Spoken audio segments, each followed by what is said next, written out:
The morning after, I woke up with a pounding headache, my tongue dry, my limbs sore. The luxurious sheets that once symbolized love now felt like a prison of silk. I turned my head slowly and saw Michael beside me, peacefully asleep, as if last night had been just another romantic evening. But something inside me screamed otherwise. My body felt violated, unfamiliar. There was a sharp ache between my legs, a pain I couldn't explain. My heart began to race, my breath catching in my throat. I sat up slowly, confusion clashing with fear in my chest. Fragments of the night before came in flashes, Michael pouring the wine, his eyes darker than I remembered, my blurry vision, his warm smile melting into something sinister, his hand guiding me down onto the bed. Then, nothing. Just a thick black silence. I swung my feet off the bed and nearly collapsed. My knees were trembling, weak. I wrapped the bedsheet around me and tiptoed to the bathroom. Turning on the light, I stared into the mirror. What I saw broke me.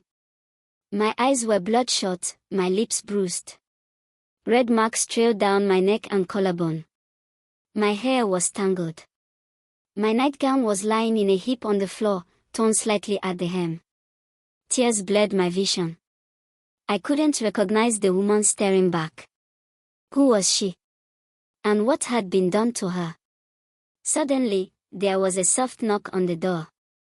Clara. Michael's voice was gentle, too gentle. Are you okay in there? I quickly wiped my tears. Yes.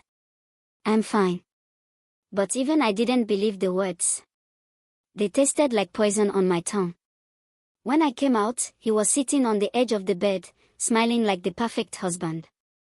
Did you sleep well? He asked, patting the spot beside him.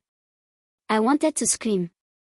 I wanted to grab something, anything, and hit him until he told me what had happened.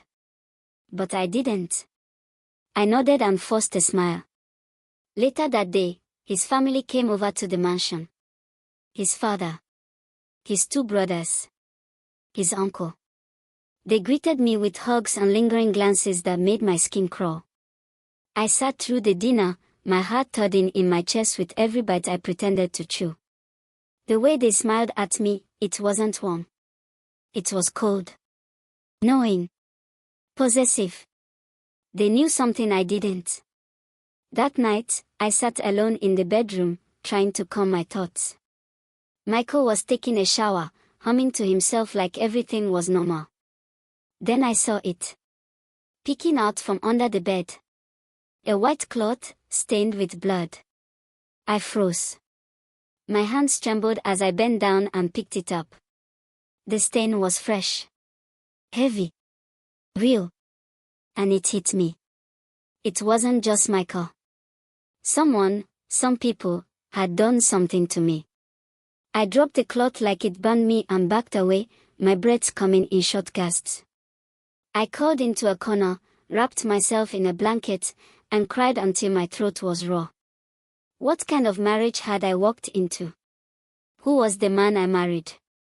And why did his entire family look at me like I was prey? I didn't know what the truth was yet, but one thing was clear. Last night wasn't love. It was a ritual. And I was the offering.